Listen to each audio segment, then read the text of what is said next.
નમસ્કાર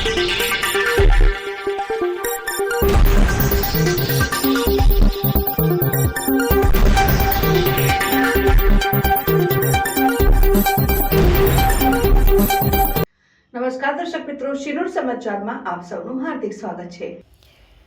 જંબુસર ખાતે આવેલ નવયુગ વિદ્યાલય ખાતે માનસિક આરોગ્ય અને જાગૃતિ કાર્યક્રમ યોજાયો। જંબુસર ખાતે નવયુગ વિદ્યાલયમાં આવેલ છે, જ્યાં જનરલ હોસ્પિટલ ભરૂચ અને માણસ ચેરિટેબલ ટ્રસ્ટ ફોર મેન્ટલ હેલ્થના સંયુક્ત ઉપક્રમે માનસિક આરોગ્ય અને જાગૃતિ કાર્યક્રમ આયોજિત કરાયો હતો। આ કાર્યક્રમમાં ડોક્ટર હાર્દિક પારેખ અને મકવાણા ઉપસ્થિત રહ્યા હતા અને શાળાના વિદ્યાર્થીઓને માનસિક સ્વાસ્થ્ય બાબતે વિશેષ માહિતી તથા જીવનમાં હકારાત્મક અભિગમનું મહત્વ સમજાવી પ્રેરક માર્ગદર્શન તથા બાળકો માટે બાળ માનસિક સ્વાસ્થ્ય પુસ્તક આપ્યું હતું। શાળાના આચાર્ય હિતેન્દ્રસિંહ ઠાકોરેની ઉપસ્થિતિમાં મહેમાનોનું સ્વાગત કરી શાળા પરિવાર વતી આભાર માન્યો હતો તથા કાર્યક્રમનું સફળ સંચાલન શાળાના શિક્ષક શ્રી નિલેશભાઈ તિવારી દ્વારા કરવામાં આવ્યું હતું। રિપોર્ટર રાજેશ પરમાર, શિનોર સમાચાર ન્યૂઝ, પાદરા।